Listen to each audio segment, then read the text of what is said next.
থালা হাতে ও 20% স্লোগান দিতে দিতে আন্দোলনরত শিক্ষক কর্মচারীরা 3 দফা দাবিতে ভুখা মিছিল বের করে।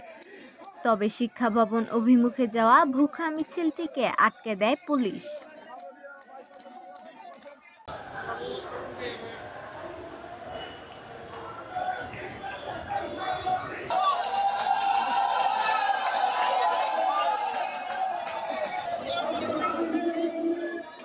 মূল বেতনের 20% বাড়ি ভাড়া, 1500 টাকা চিকিৎসা ভাতা এবং কর্মচারীদের 75% উৎসব ভাতার দাবিতে সারা দেশ থেকে আসা বিপুল সংখ্যক বেসরকারি এমপিওভুক্ত শিক্ষক কর্মচারীরা এ মিছিলে অংশ নেন।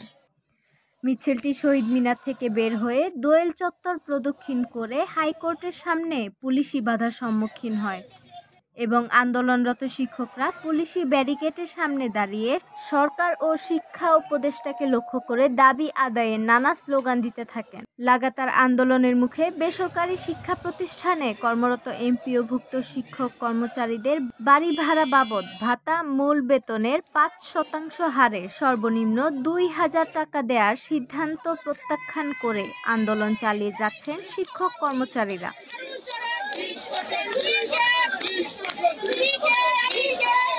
এমপিওভুক্ত শিক্ষকরা বিএনপি নেতা মির্জা ফখরুল ইসলাম আলমগীরের সঙ্গে দেখা করেছেন।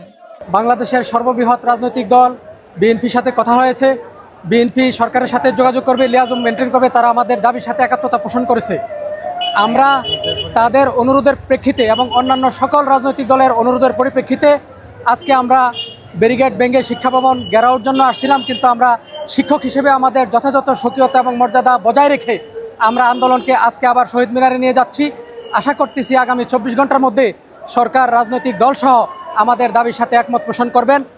বিএনপির এই নেতার সঙ্গে দেখা করার পর এমপিওভুক্ত শিক্ষা জাতীয়করণ প্রত্যাশী জোটের সদস্য সচিব অধ্যক্ষ দেলোয়ার হোসেন আজিজি বলেন, বিএনপি ক্ষমতায় গেলে এমপিওভুক্ত শিক্ষকদের জাতীয়করণ করার আশ্বাস দিয়েছেন মির্জা ফখরুল ইসলাম আলমগীর।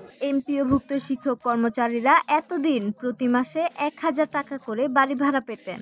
গত 30 সেপ্টেম্বর অর্থ বিভাগ এটি 500 টাকা বাড়ানোর প্রস্তাব দিয়েছিল, তবে শিক্ষকরা তা প্রত্যাখ্যান করেন। বাতিল করে দিয়ে আমাদের 20-20 অর্থাৎ 20-19 চলবে না, 20% বাড়ি ভাড়ার প্রজ্ঞাপন দ্রুত জারি করতে হবে এবং সেই সাথে আরো যে 2 দাবি রয়েছে, সেটি হচ্ছে 1500 টাকা মেডিকেল ভাতা এবং 75% কর্মচারীদের জন্য উৎসব ভাতা। আমাদের একটার পর একটা প্রহসন দিয়ে আমাদের দমিয়ে রাখতে চাচ্ছে।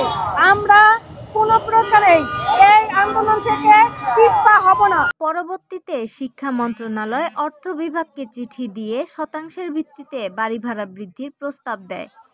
5, 10, 15 ও 20% 4টি হিসাব পাঠানো হয়।